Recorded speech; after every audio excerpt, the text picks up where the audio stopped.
Сәлеметсіздер ме балалар? Бізбен бірге түстерді үйренгің келе ме? Олай болса, сабағымызды бастайық. Біздің каналымызға міндетті түрде подписаться батырмасын басып, жазылып алыңыздар. Сіздер үшін пайдалы басқа да сабақтар шығып отырады. Суретте нені көріп тұрмыз? Қалпақ, қызанақ, жұлдыз және қарындаш. Барлығының түсі қандай?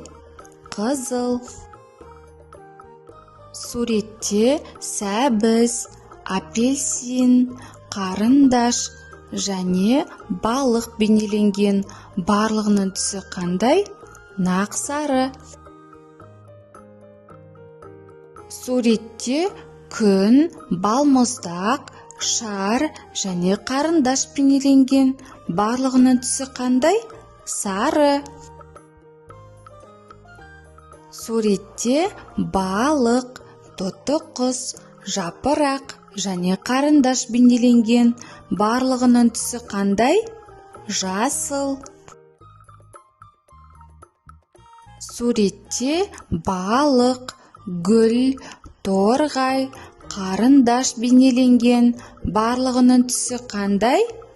Көк.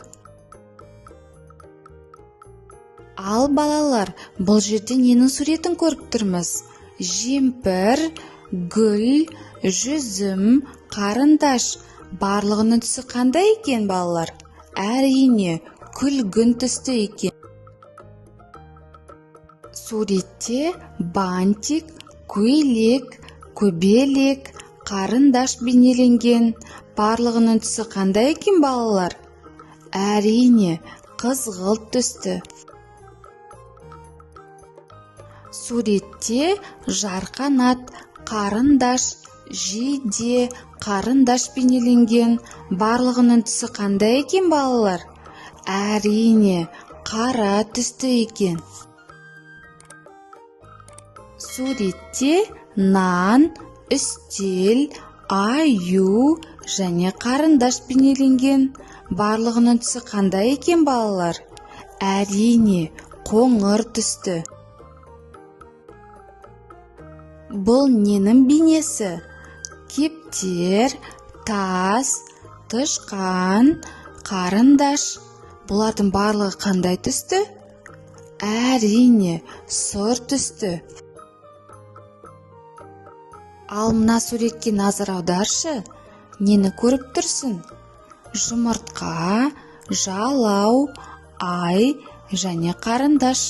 Бұлардың барлығы қандай түсті болады? Әрине, олардың барлығы ақ түсті болады. Менімен бірге қайтала. Қызыл, нақ сары, сары, жасыл, көк, күлгін, қызғылт, қара,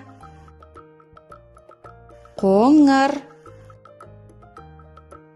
сұр, ақ. Осымен біздің сабағымыз аяқталды. Жаңа сабақтарды бірінші болып көру үшін лайк басып жазылып алыңыздар.